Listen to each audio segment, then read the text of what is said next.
Kind of like how Jaws made people never want to go back into the water, and Contagion made people want to excessively wash their hands, the Netflix documentary Poisoned, The Dirty Truth About Your Food, might just put you off of eating altogether.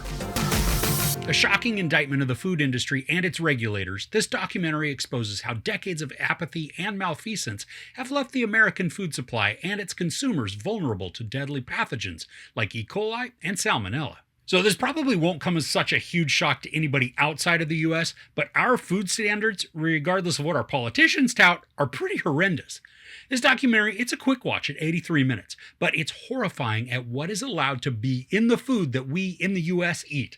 The movie dives into a few of the huge deadly outbreaks of foodborne diseases, illustrating how corporations are basically just allowed to let known deadly contaminants be in the food that we eat.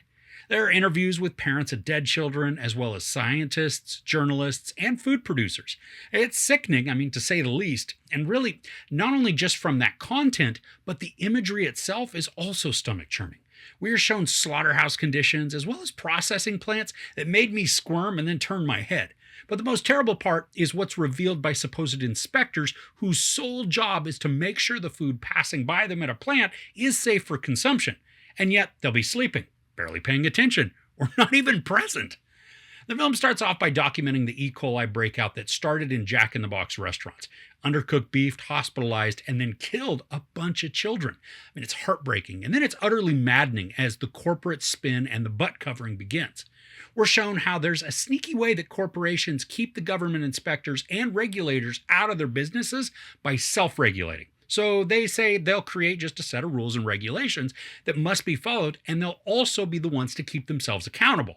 It's scary that it actually works to keep the government oversight from happening. Now, this is filmed well, and it's put together in a very captivating way. But unfortunately, the movie doesn't really land on any solutions. It just feels like we've watched careful documentation of all the horrible things that could be on or in our foods, and it's up to us as consumers to try and do something about it. Sure, you can cook your food to ensure that it reaches an internal temperature that's going to kill bacteria.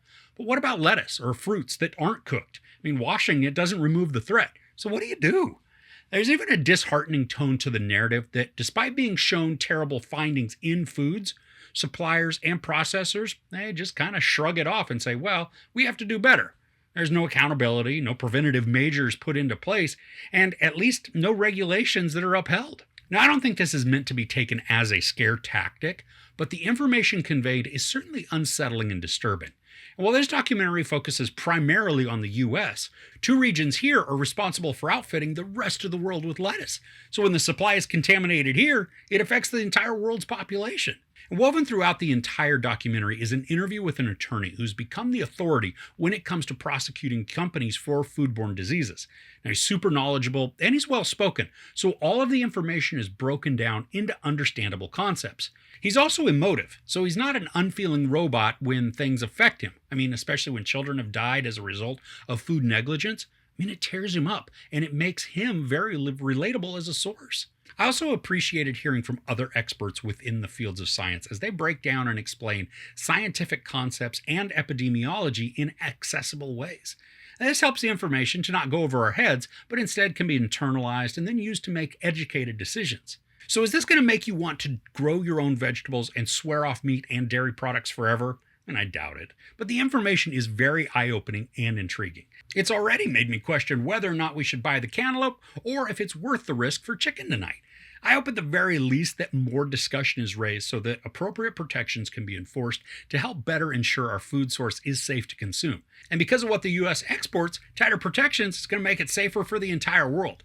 Now, this is an easy and engaging watch, but it's also probably not something that everybody's going to want to rush to watch. And I get that. And if, though, you are interested in the potential horrors that are living in our food, maybe give this one a go. The production is well executed, and it's presented in an easy-to-understand manner with credible experts and heartbreaking victim interviews.